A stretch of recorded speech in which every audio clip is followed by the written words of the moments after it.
दोस्तों जय माता दी।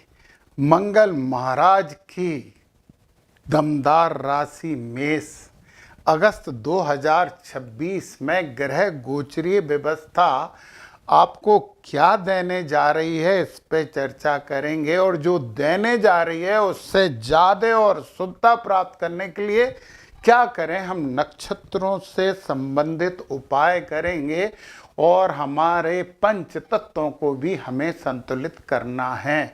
तो सबसे पहले संक्षेप में सुनिए। तो पंच तत्व में आपका इस माह अग्नि और आकाश तत्व प्रबल रहने वाला है। कर्मठता रहेगी, ज्ञान भी आप में रहेगा, परंतु जल तत्व कमजोर है। इमोशन पर कंट्रोल करना पड़ेगा। खूब जल पिए, शिव अभिषेक करें, चंद्र दर्शन करें। व्यवसाय में, कार्य क्षेत्र में आपकी स्थिति मजबूत होने वाली है। यदि कोई नया काम शुरू करना चाहते हैं तो झटपट कर दीजिए, ये महीना अनुकूल है। राजनीति और मीडिया से जुड़े लोगों को बड़ी सफलता मिलने की संभावना दिखाई दे रही है। आमदनी के नए स्रोत बनेंगे, आर्थिक स्थिति बेहतर होगी। प्रेम संबंधों में अत्यधिक उत्साह व जिद से आपको बचना चाहिए। कुल मिलाकर स्वास्थ्य सामान्य रहेगा, परंतु सिर दर्द होता रहेगा। आंखों पे भी थोड़ा सा आपको ध्यान देना चाहिए।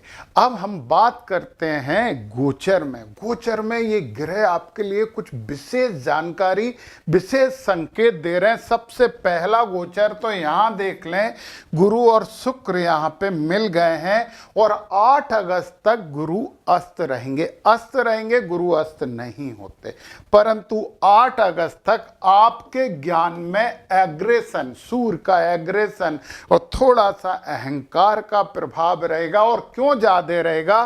क्योंकि ये घर जो है वो जल तत्व का घर है और राशि भी जल तत्व की है। तो जल तत्व को बिगाड़ दिया, दिमाग में विचारों का बवंडर आ सकता है अनियंत्रित। 8 अगस्त तक, 8 अगस्त के बाद सूर्य यहाँ आके आपको एग्रेशन और ज्ञान अलग अलग देने वाले हैं। अभी तो ज्ञान के साथ एग्रेशन जुड़ गया है। और जब गुरु अस्त रहते हैं, लोग मानते हैं गुरु कभी अस्त होते हैं राजा से, राजा के तो सलाहकार होते हैं ना गुरु। अब सुनिए, जब सूर्य की किरणों के प्रभाव में गुरु रहेंगे तो उनकी दृष्टियां थोड़ी सी कम रहती हैं। जो अमृतमयी दृष्टि है, तो अमृत की मात्रा मामूली सी कम होती है, परंतु 8 अगस्त के बाद आपको भरपूर अमृत मिलेगा। क्योंकि 1 2 3 4 5 5वीं दृष्टि से ये 8वें घर को देख रहे हैं और 8वें घर में मंगल महाराज की राशि है। और 8वां घर वो कहते हैं कि पीड़ा का घर है, परंतु अचानक मिलने वाली संपत्ति का घर है, रिसर्च का घर है, इंश्योरेंस का घर है, विरासत का घर है। तो गुरु की दृष्टि ये सब दिलवा सकती है, इसलिए टेंशन नोट। 7वीं दृष्टि यहाँ पे आपके कर्म भाव पे डाल रहे हैं, कर्मठ आपको बना रहे हैं। आपके कर्म में ज्ञान का समावेश रहेगा, अच्छे कर्म करोगे। इसलिए तो बोला कि राजनीतिक रूप से सफल हो सकते हो आप इस महीने, परंतु ये काम 8 अगस्त के बाद और जम के चलेगा। फिर 8 और 9वीं दृष्टियां शनि महाराज पे डाल के, शनि महाराज जो खर्च करवाने का मूड बना के बैठे थे यहाँ पे, उनके मूड को ठीक कर देंगे गुरु महाराज। ये बहुत अच्छी बात है। जब शनि पे दृष्टि आ गई तो शनि महाराज की बात कर लें। 12वें घर में शनि महाराज गुरु की राशि में बैठे तो थोड़ा सा तो गुरुत्व आएगा, परंतु ये घर जो है वो जल तत्व का घर है और इमोशन वाला है, और शनि है वायु तत्व, तो विचारों में इमोशन आएंगे। वायु तत्व मतलब कम्युनिकेशन स्किल। और जब हम विचार ज्ञान से बोलते हैं तो वो सद्विचार रहते हैं, लोग प्रभावित होते हैं, परंतु जब हम विचार को इमोशन से जोड़ के बोलते हैं तो लोग हंसते हैं। इसलिए इमोशन पे काबू करना, मैंने कहा शिव अभिषेक जरूर करें आप। और फिर शनि महाराज क्या कह रहे हैं कि इस महीने आपको किन किन चीजों पे ध्यान देना चाहिए। तीनों नक्षत्रों की बात करूंगा, अश्विनी, भरणी और कृतिका की। अभी आप देखते जाइए। शनि महाराज 1 2 तीसरी दृष्टि में कह रहे हैं वाणी और परिवार के मामले में सावधानी, और ईमानदारी बरतिए। साध्वी दृष्टि बोल रहे हैं सेवा का घर है, वो कह रहे हैं सेवा भाव अच्छा रखिए, ईमानदारी से सेवा करिए, आप सक्षम है तो सेवा के मार्ग को अपनाइए। और फिर 8, 9, 10 भी दृष्टि भाग पे डाल रहे हैं, तो वो कह रहे हैं पिता की बात भी सुनिए, गुरु की बात भी सुनिए, धार्मिक यात्राएं करिए तो मैं तुम्हारे साथ खड़ा हूं। ये लोग मानते नहीं हैं। एक बात बता दें, नेगेटिविटी भी इन ग्रहों के कारण होती है, और नेगेटिविटी का मतलब है 7 ग्रह तो बेकार कर लिए, खुद भी कष्ट में और हमसे जुड़े लोग भी कष्ट में रहते हैं। तो नकारात्मकता कम करके शुभता प्राप्त कर लीजिए। चलिए, हमने गुरु और शनि की बात तो कर ली है, अब यहाँ पे जरा जल्दी से बात कर लेते हैं मंगल और बुध की। मंगल अग्नि तत्व हैं, बुध पृथ्वी तत्व हैं, और दोनों बैठे हैं वायु तत्व में। तो भैया वायु तत्व में मतलब बोलने की कला अच्छी होगी, पृथ्वी तत्व मतलब उस बोलने की कला से स्थिरता मिलेगी, अग्नि तत्व मतलब उस स्थिरता को हम कायम रखने के लिए सक्षम है। मंगल बहुत अच्छे होते हैं यहाँ पे। अब उन्होंने कहा कि मंगल और बुध एक दूसरे के शत्रु हैं।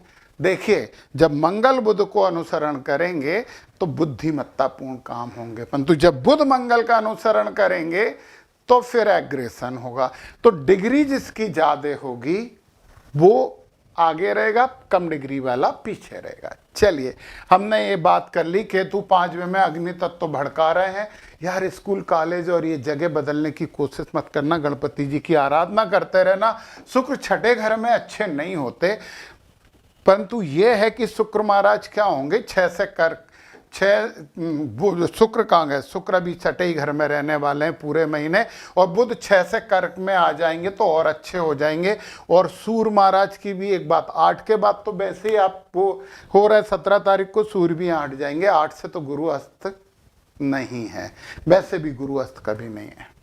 अब यहाँ पे शुक्र महाराज 7वें घर को चमकाते हैं, विदेश खर्चा बढ़ाएंगे, विदेश से संबंध अच्छे रखवा सकते हैं तो कर लीजिए, बहुत अच्छी बात है। और आपको पता है ये शुक्र महाराज ने यहाँ आके राहु और केतु के बीच में पूरे ग्रह जो आ रहे थे उनमें रोक लगा दी, यानी काल सर्प योग से मुक्ति प्राप्त हो गई है। चलिए, ये तो हमने ग्रह गोचर की बात कर ली। देखिए, ये विज्ञान है और विज्ञान भी गूढ़ विज्ञान है, और इसे सामान्य लोग नहीं, थोड़ा सा तो असामान्य बनना पड़ेगा। ईमानदारी से समझिए। हम सबसे पहले अश्विनी नक्षत्र की बात कर रहे हैं, और अश्विनी नक्षत्र को क्या करना चाहिए, ये है आपके ग्रह किन किन नक्षत्रों में इस माह गोचर करेंगे। तो अश्विनी नक्षत्र वालों के लिए बता दूं कि सूर्य महाराज अश्लेषा में अति मित्र हैं, और 17 तारीख तक सूर्य महाराज आपके लिए जान देने के लिए तैयार हैं। मतलब कुछ भी करेंगे तो कर लो ना, राजनीति वगैरह प्रशासन से काम निकलवा लो, फिर 17 से मघा में आके जन्म में आके भी अच्छे रहेंगे। तो सूर्य सुबह पूरे माह अश्विनी नक्षत्र वालों को, मंगल मृगशिरा में है, मृगशिरा में है तो प्रत्यरी हैं, और जब मंगल मृगशिरा में प्रत्यरी हैं तो मृगशिरा के देवता जो होते हैं चंद्रमा, तो हमें चंद्रमा ओम सोमाय नमः की एक माला करते रहना चाहिए 12 तारीख तक, और 12 तारीख के बाद मंगल भी आपके पक्ष में आ गए। अश्विनी नक्षत्र मेष राशि वालों से बोल रहा हूं। फिर गुरु महाराज की बात कर लें तो गुरु महाराज पुष्य में भी शुभ हैं और अश्लेषा में भी शुभ हैं, बहुत अच्छी बात है। शनि महाराज रेवती नक्षत्र में है, और रेवती नक्षत्र में शनि महाराज अति मित्र नक्षत्र में बैठे हैं, बहुत शुभ हैं आपके लिए। राहु प्रत्यरी होगा, धनिष्ठा प्रत्यरी हो गया, और धनिष्ठा नक्षत्र के लिए हमें करना पड़ेगा ओम वासुदेवाय नमः, ओम वासुदेवाय नमः की एक माला हमें कर लेना चाहिए पूरे माह। शनि को राहु को ठीक करने के लिए मघा केतु मघा में है तो शुभ हैं, अति मित्र हैं, शुभ है, अति मित्र नहीं है, शुभ है। तो केवल आपको ओम वासुदेवाय नमः और ओम सोमाय नमः 12 तारीख तक करनी है। चलिए, अब हम बात कर लेते हैं भरणी नक्षत्र वालों की। भरणी नक्षत्र, और ये जानकारी मैं जो दे रहा हूँ वो नवतारा चक्र से दे रहा हूँ। नवतारा चक्र हमारी जिंदगी को बहुत ज़्यादा और ज़्यादा से भी ज़्यादा प्रभावित करता है। भरणी नक्षत्र में सूर्य पूरे माह शुभ बने हैं और 17 तारीख से मघा में आके तो अति मित्र होके आपका और सहयोग करने वाले हैं। मंगल महाराज जब आद्रा में आएंगे तो प्रत्यरी आ जाएंगे, तो आद्रा में आएंगे तो हमें जाप करना है ओम रुद्राय नमः, एक माला करनी है 12 तारीख के बाद। गुरु पुष्य में है, गुरु पुष्य में है तो यहाँ पे बद नक्षत्र हो गया पुष्य, तो पूरे माह जब तक 18 तारीख, पूरे माह नहीं 18 तारीख तक ओम बृहस्पति नमः का जाप करिए। 18 तारीख तक 12 से ओम रुद्राय नमः करना है। शनि रेवती नक्षत्र में बैठे हैं और शनि रेवती नक्षत्र में मित्र हैं, शुभ हैं। राहु भी धनिष्ठा नक्षत्र में शुभ हैं और केतु तो मघा में अति मित्र हो गए हैं। बहुत अच्छी बात है भरणी नक्षत्र वालों।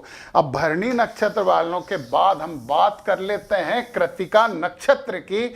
और जो कृतिका नक्षत्र वाले हैं, जो अग्नि है, इसके देवता ये जलाते नहीं है, पोषण करते हैं, चमका देते हैं, है ना। सोना अग्नि में डालो तो चमक जाता है ना। तो सूर्य यहाँ पे, सूर्य अश्लेषा में है तो बद हैं, तो 17 तारीख तक ओम नागाय नमः या ओम नागराजाय नमः का जाप करना है, कम से कम 3 माला रोज। 3 माला में 5 मिनट लगेंगे। ओम नागाय नमः, नागराजाय नमः। श्रावण का महीना, तो फिर आप शंकर भगवान का अभिषेक भी करके अश्लेषा नक्षत्र की नाग शक्ति से बच सकते हो। 17 के बाद मघा में आके शुभ हो जाएंगे। बहुत अच्छी बात है। मंगल मृगशिरा में है तो विपत है, तो 12 तारीख तक, केवल 12 तारीख तक, 12 तारीख तक ओम सोमाय नमः का जाप करिए। ये मंगल का देवता है, चंद्रमा। वो कहते हैं कि मंगल के लिए चंद्रमा का शांत। कम जानकारी होने के कारण आपको ये कंफ्यूजन होता है। ये जो सोमाय नमः है, चंद्रमा मृगशिरा नक्षत्र के देवता हैं और मंगल मृगशिरा में बैठे, तो अपने मृगशिरा को मनाने के लिए उसके देवता को मनाना पड़ता है। समझ तो लीजिए ये बात। चलिए, गुरु हैं आपके पुख नक्षत्र में, और जब पुख नक्षत्र में है तो फिर यहाँ पे शुभ हैं, परंतु 18 के बाद अश्लेषा में आके बद हो गए। और ओम नागराजाय नमः तो आपको करना पड़ेगा। मैंने कहा था कि 3 करना है, तो यहाँ से 17 के बाद 17 तक सूर्य के लिए करना और 18 से गुरु के लिए करना। पूरे महीने ओम नागराजाय नमः या शंकर भगवान की पूजन अभिषेक करते रहे, है ना। चलिए, गुरु के बाद शनि जब रेवती नक्षत्र में है तो शनि भी बद नक्षत्र हो गए। ओम पूखड़े नमः का आपको जाप करना है रोज 2 मालाएं। थोड़ा ज्यादा हो गया ना, कर लो यार, 1 महीने की बात है। तो ओम पूखड़े नमः का जाप करिए। राहु विपत है, धनिष्ठा विपत है, तो आपके लिए ओम वासुदेवाय नमः का भी जाप करना पड़ेगा, परंतु केतु मित्र हैं।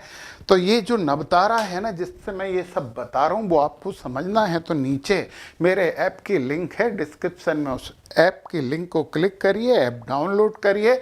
और फाइनेंस एस्ट्रोलॉजी नाम का कोर्स है, जिसमें नवतारा तो समझोगे ही समझोगे, सर्वतोभद्र चक्र फ्री में मिल जाएगा। और सर्वतोभद्र चक्र से अपने व्यापार को कैसे अच्छा करना है वो भी दिया गया है। तो अच्छा करिए। जय माता दी।